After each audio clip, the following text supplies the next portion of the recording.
sekalian yang saya hormati dan sahabat budaya yang tercinta, kita memasuki pembicara berikutnya, yaitu beliau Bapak Profesor Dr. Timbul Haryono.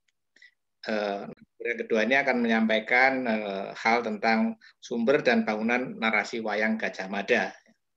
Untuk itu pada yang terhormat Profesor Timbul Haryono, waktu secukupnya kami serahkan. Silakan. Malam, Bapak Ibu yang saya hormati, Bapak Rektor yang kami hormati, sebelumnya saya mengucapkan selamat Dies Natalis Universitas Gajah Mada Yogyakarta nanti pada tanggal 19 Desember. Yang saya hormati Bapak Dekan Filsafat UGM, para pembicara, para tamu, dan para pemerhati wayang.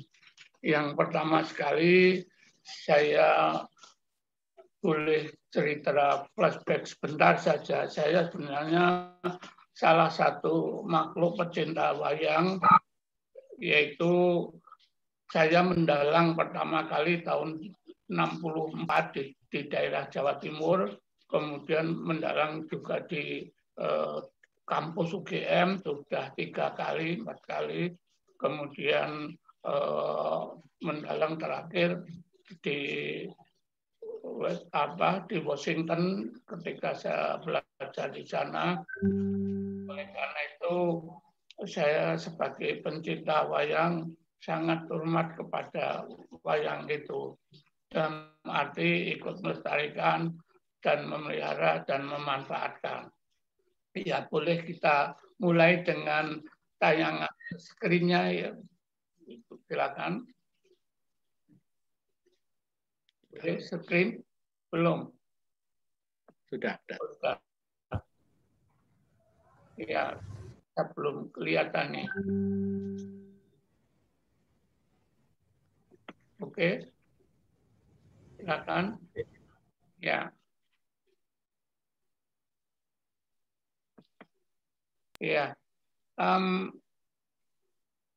Ketika kita bicara wayang, sebenarnya ada pertanyaan yang mendasar, yaitu yang pertama, wayang itu asli Indonesia atau dari luar? Nah, dalam pertanyaan ini kita melihat pendapat sementara tesis dari Dr. Brandes yang dari Belanda pada tahun 1889 yang mengatakan bahwa ada 10 unsur, 10 kebudayaan yang milik bangsa Indonesia di Nusantara itu sebelum datangnya pengaruh dari India, yaitu diantaranya adalah wayang dan gamelan. Nah, dari situ berarti kita bisa menyimpulkan bahwa tentang wayang ini kita bukan import dari kebudayaan India. Tetapi kalau cerita Mahabharata dan Ramayana itu memang dari India. Nah, ketika wayang sudah jadi silakan terus tayangannya jadi dihargai oleh dunia, ya. Maaf, tayangannya kok belum, ya. Oke, ya. Bahwa kita bicara masalah wayang dan kebudayaan. Kebudayaan itu kalau bisa kita lihat terdiri dari dalam dimensi bentuk, ya, yang berupa misalnya perilaku manusia dan manifestasi bendanya, ya, yang diturunkan dari satu generasi ke generasi berikutnya. Kemudian dalam dimensi waktu itu yang ditransformasikan dari masyarakat ke masyarakat lain, dari pulau ke pulau lain, dari suku ke suku lain, itu menyangkut dimensi ruang. Jadi kita bicara ada 3 dimensi itu yang bisa kita gunakan. Dan wayang, termasuk wayang Gajah Mada, itu sebagai salah satu karya budaya, itu mempunyai manfaat dan fungsi dalam 3 aspek. Yang pertama adalah aspek ideologi, yang kedua aspek edukasi, yang ketiga aspek ekonomi. Dalam aspek ideologi adalah bahwa wayang akhirnya menjadi kebanggaan bangsa, kebanggaan masyarakat. Dan sebagaimana sudah disebutkan tadi oleh Pak Rektor, bahwa wayang sudah resmi diakui oleh UNESCO. Jadi ini menjadi kebanggaan masyarakat dunia. Yang kedua, dalam aspek edukasi, wayang itu mengandung unsur-unsur edukasi, baik secara formal maupun non-formal. Baik itu dari lakon, ceritanya, maupun dari bentuk wayangnya sendiri. Dan yang ketiga, faktor ekonomi. Karena wayang sebagai karya seni dan pertunjukan seni, itu akhirnya bisa mendatangkan namanya income, artinya juga bisa menjadi objek wisata, ya, yang ini akan menarik untuk kesemuanya. Dan itulah saya kira fungsi dan manfaat karya budaya wayang, termasuk wayang Gajah Mada yang akan dibicarakan ini, bahwa wayang Gajah Mada akhirnya akan mempunyai 3 fungsi ini, fungsi ideologi, fungsi edukasi, dan ekonomi. Saya kira sudah jelas fungsi ideologi bahwa itu nanti akan menjadi kebanggaan. Semoga wayang Gajah Mada itu menjadi kebanggaan warga Gajah Mada dan warga masyarakat secara umum. Di dalam aspek edukasi nanti akan lahir cerita-cerita tentang bukan hanya tokoh Gajah Mada, tetapi tentang peristiwa sejarah masa lampau, Majapahit maupun kerajaan sebelumnya. Dan dari ekonomi, semoga ini nanti berkembang menjadikan suatu konsumsi dalam bidang ekonomi itu. Kemudian kalau kita melihat wayang Gajah Mada, itu tentunya kita memberikan suatu gambaran bahwa di dalam suatu penciptaan, yaitu penciptaan karya seni atau wayang itu sendiri, ada 4 unsur yang tidak boleh dipisah-pisahkan, yaitu yang pertama genius. Artinya genius itu bakat, keterampilan, kecakapan, ya. Yang kedua resources, baik resources itu berupa resources atau berupa human resources. Ya. Saya kira UGM itu lahirnya wayang Gajah Mada ini itu merupakan culture resources yang banyak, dan human resources-nya, ya, di sana ada pusakanya, lembaga pendidikan ada, ya, terutama di Pancasarjana itu kan kita punya program studi seni, pengkajian seni pertunjukan dan seni rupa, dan masyarakat, terutama masyarakat Jogja juga merupakan human resources yang sangat penting, dan keluarga tentu saja. Yang unsur ketiga adalah opportunity, yaitu kesempatan, dalam arti kesempatan untuk mencipta. Ya. Dengan terciptanya wayang Gajah Mada itu kan berarti kita ada opportunity.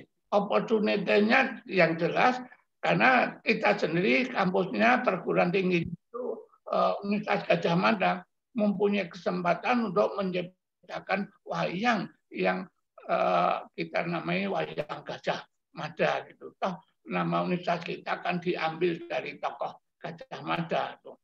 Yang ketiga, yang keempat yaitu faktor need. Need itu kebutuhan. Kebutuhan itu berarti kebutuhan masyarakat. Nah, kalau keempat faktor itu tidak berjalan, wayang Gajah nggak bakal tercipta.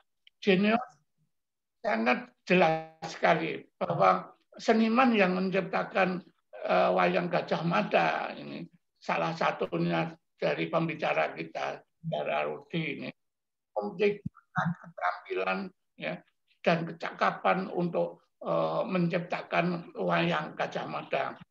Dan meskipun jenius, tapi kalau human resource-nya dan cultural resources-nya nggak kuat, juga tidak mungkin diciptakan wayang Gajah Mada. Nah, di sini resource-nya kepustakaan banyak sekali di fakultas, khususnya filsafat dan FIB ilmu budaya itu kepustakaan tentang apa namanya kebudayaan dan prodi Pascasarjana pengkajian seni pertunjukan seni rupa.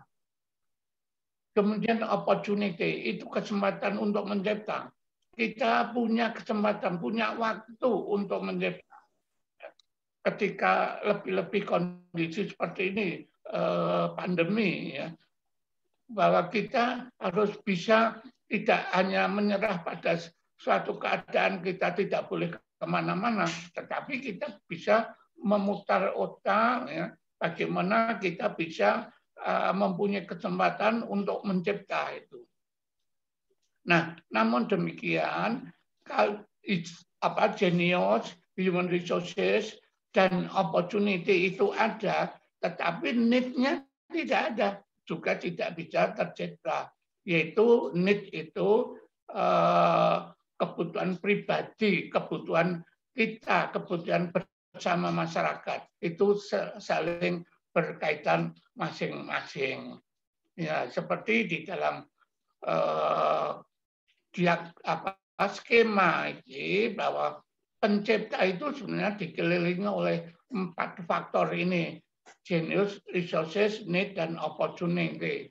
Tetapi tidak berarti bahwa kalau resources-nya nggak ada, itu tidak bisa tercipta.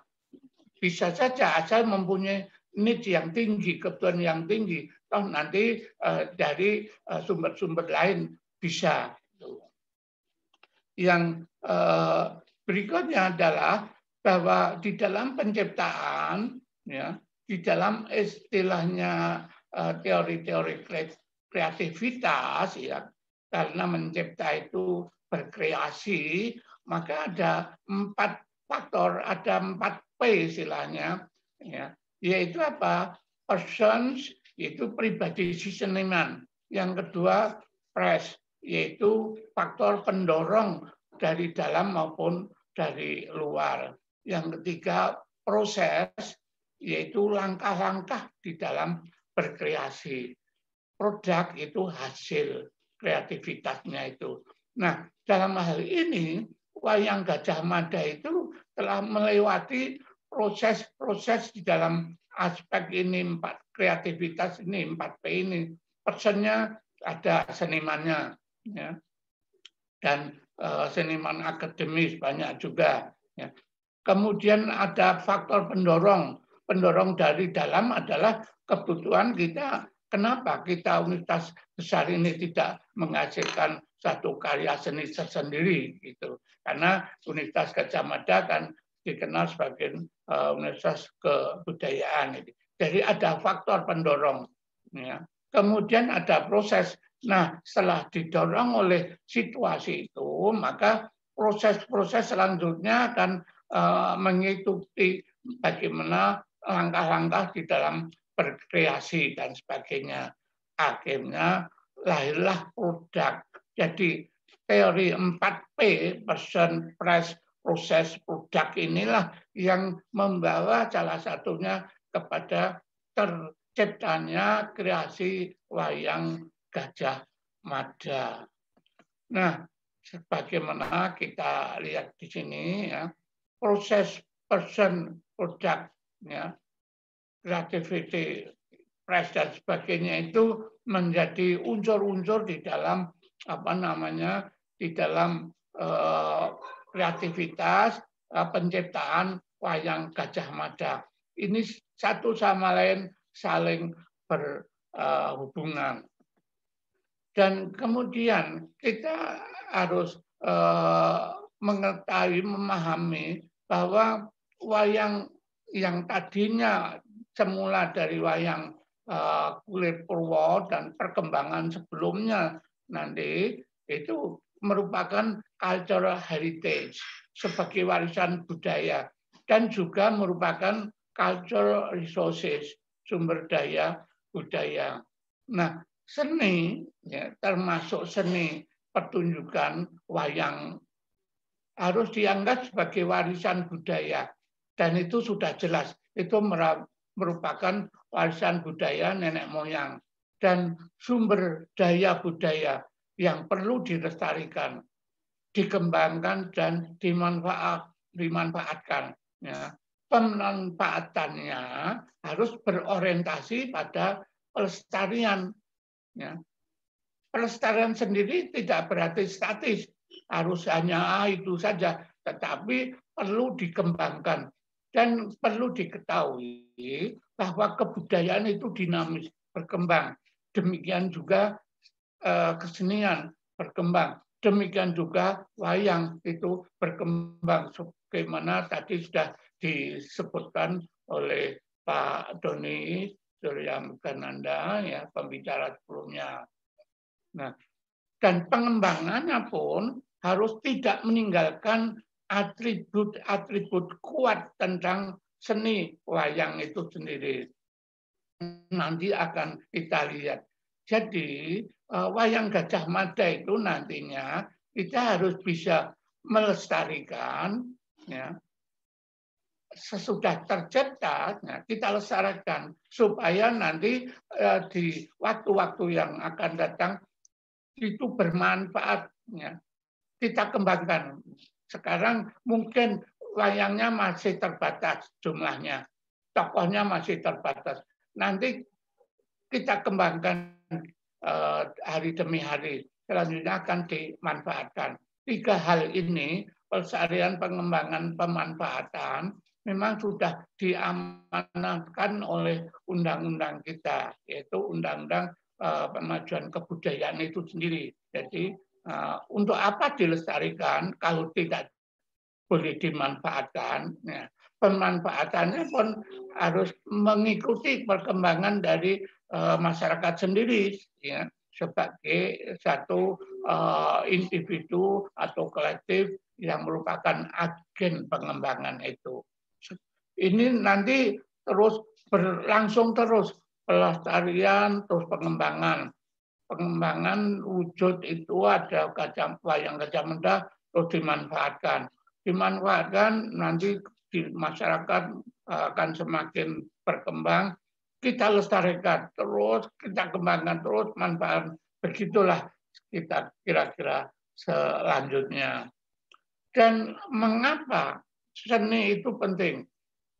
Saya bicara bahwa negara kita ini adalah multikultural. Maka pemahaman terhadap seni di masyarakat kita yang multikultural itu sangat-sangat diperlukan. Pendidikan seni sangat-sangat dipentingkan di dalam era global itu, supaya seni wayang kulit yang sudah menjadi modal bangsa Indonesia itu tidak terlindas oleh perkembangan pertunjukan atau seni di dalam era global ini. Apa pendidikan yang multikultural itu adalah mengarahkan anak didik kita untuk bersikap dan berpandangan toleran terhadap realitas masyarakat yang beragam. Dengan ini dimaksudkan bahwa wayang Gajah Mada itu nantinya diharapkan untuk bisa mengarahkan kepada kita semua, sivitas akademika atau masyarakat umum, untuk bersikap dan berpandangan toleran satu sama lain terhadap realitas yang ada di dalam masyarakat. Masyarakat kita beragam. Kita harus memahami wayang Banjar kita memahami wayang Sunda, wayang Bali, itu yang beragam itu. Jangan menyatakan daerahnya itu lebih tinggi dari daerah yang lain. Itu tidak bagus. Ya. Jadi kita di dalam pendidikan seni multikultural itu memandang bahwa seni karya seni di lain-lain daerah, suku bangsa itu mempunyai derajat yang sama ya, dengan yang ada di Jawa misalnya gitu. Dan di dalam Undang-Undang Sistem Pendidikan Nasional khususnya pasal 4 ayat 1 mengamanatkan bahwa penyelenggaraan pendidikan harus mempertimbangkan nilai kultural masyarakat yang sangat beragam. Nah, wayang Gajah Mada ini mudah-mudahan kita harapkan menjadi suatu alat untuk penyelenggaraan pendidikan yang multikultural dan sangat beragam di daerah-daerah itu.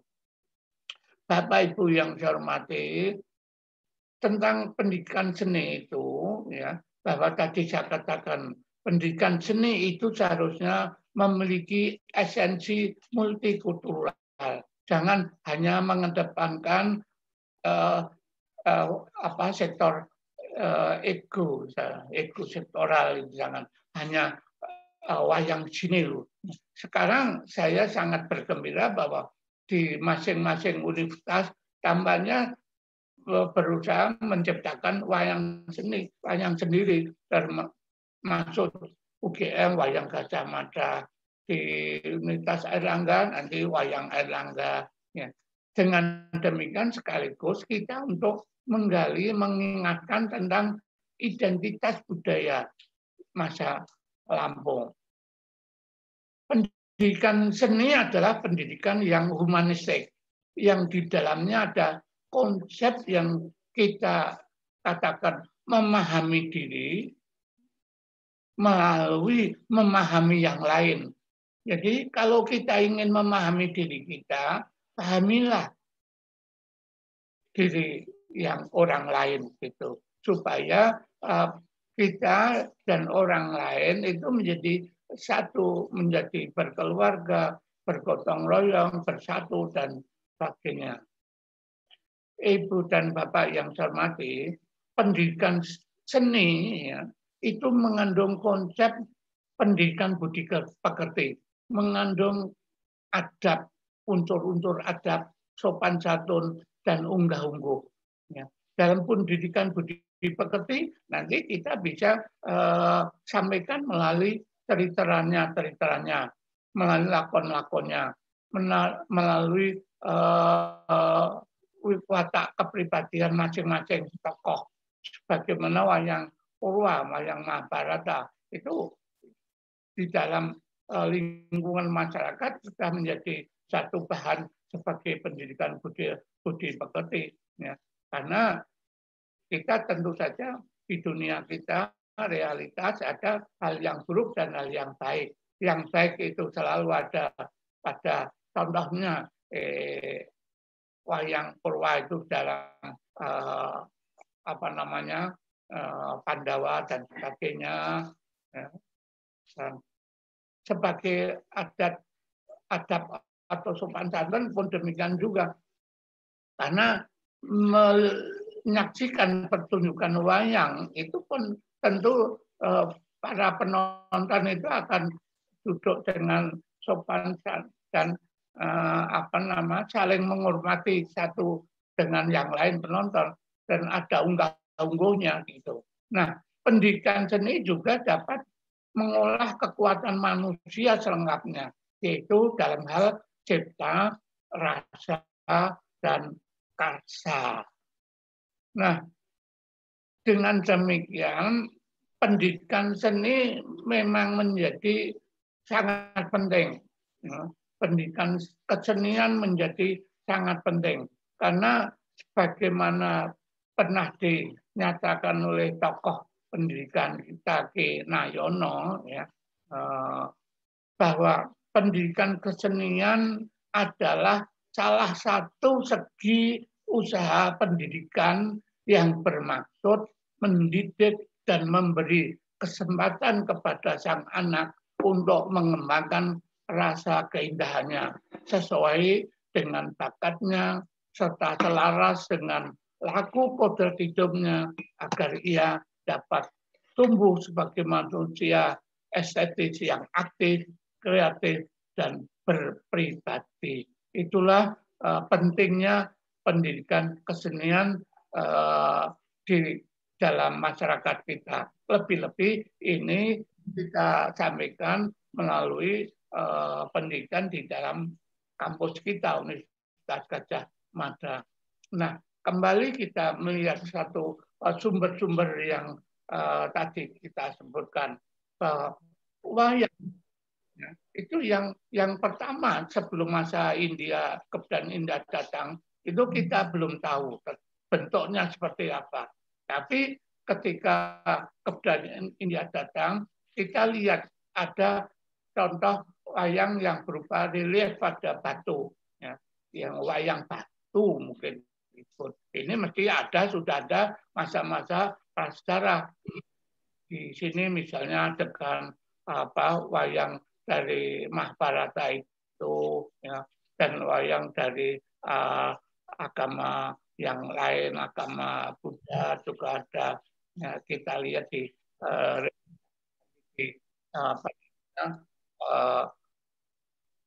Dago, Jawa Timur. Nah, wayang itu sebagai karya seni mempunyai kesempatan untuk berkembang. Contoh saja kita lihat, mudah-mudahan ini kelihatan di layar di situ ya, kelihatan ya, Pak, kelihatan ya. Apa namanya, Werkudara saja, Bimo saja, itu di dalam wayang kulit Purwa kan sudah jelas, tapi di dalam wayang yang diciptakan lagi yaitu wayang Pancasila, bagaimana Bimo itu berpakaian, menyandang pistol, ada tanda pangkat di pundak, ada peci, ya itu kan pengembangan, dan pengembangan ini untuk dimanfaatkan kita akan mendidik tentang Pancasila, ya dengan wayang Purwo bisa, wayang yang lain bisa. Di sini diciptakan wayang Pancasila misalnya.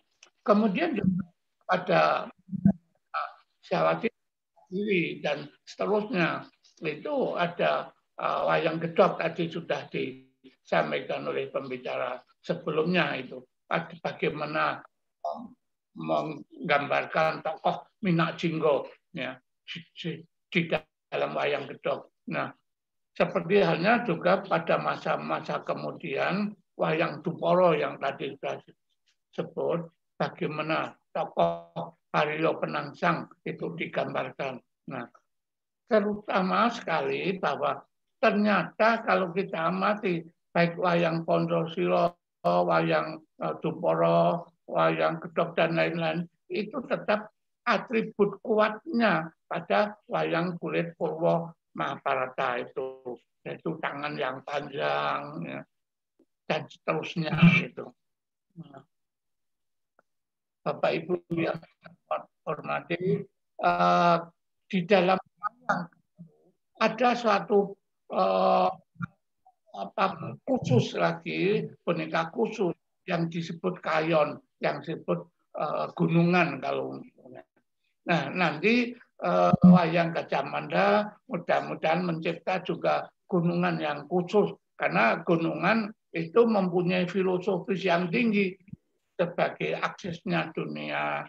Dan di dalam pertunjukan wayang kulit, gunungan itu sebagai penanda apa namanya, tiap-tiap adegan atau penanda adat. Dan kalau kita perhatikan gunungan itu di dalam pertunjukan semalam itu akan yang pertama mesti di apa namanya, ditancapkan pada gedok itu jejak agak lurus kanan.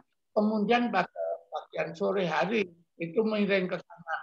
Ini mengandung filosofi bahwa kita sebagai manusia masih mengkanankan duniawi, sehingga adegan-adegan pada sore hari itu masih tentang dunia materi saja, bukan kekuasaan, politik dan sebagainya. Ya. Kemudian setelah tengah malam, dunungan itu akan kembali tegak. Ya. Kita itu sudah sampai pada usia yang sudah meninggalkan faktor-faktor duniawi. Pikirannya sudah menjadi tegak. Ya.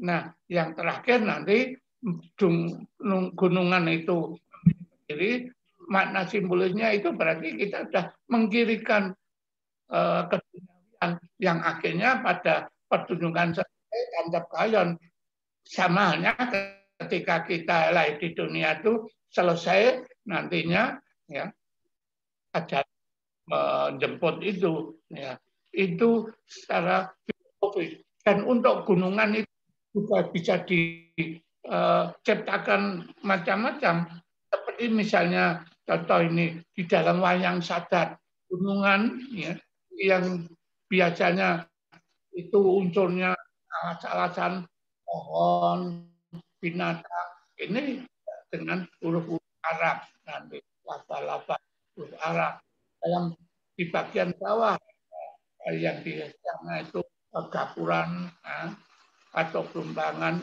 itu di sini ada gambar masjid dan sebagainya. Itu kan pengembangan untuk fungsi pemanfaatan menurut keperluan masing-masing. Dan saya kira itu wayang yang sudah berusia ribuan tahun yang jelas sebagai bukti tertulisnya itu abad 8-9 salah satu prasasti Jawa kuno Bajana itu menceritakan bahwa pada waktu itu ada mawayang buat yang Macarita Bima ya Kumara. Jadi tunjukan wayang itu sudah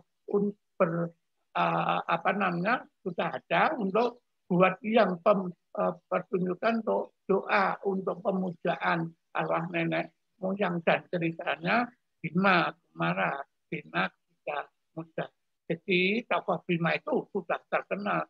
Nah, nanti tampaknya ini menjadi hipogram di dalam penciptaan wayang Gajah Mada. Nanti kita lihat bahwa tokoh Gajah Mada sendiri akan digambarkan seperti bentuk-bentuk Bima di dalam wayang kulit. Nah, baru kemudian nanti abad ke-12 itu baru kita ada bukti bahwa wayang itu walulang inukir mulang dap itu wayang juga dari kulit yang diukir sampai sekarang kita lihat. Selanjutnya berkembang wayang-wayang sampai sekarang wayang Gajah Mada. Saya kira harapan saya semoga wayang Gajah Mada itu menjadi salah satu identitas universitas Gajah Mada yang bermanfaat di dalam mengembangkan universitas baik nasional internasional dan membawa misi sebagai diplomasi kebudayaan yang sangat-sangat penting yang membawa dunia itu damai. Terima kasih. Assalamualaikum warahmatullahi wabarakatuh. Matur nuwun, saya kembalikan yang singkat ini kepada Pak Prof. Sunu. Matur nuwun, ada kesalahannya, mohon maaf. Matur nuwun, Prof.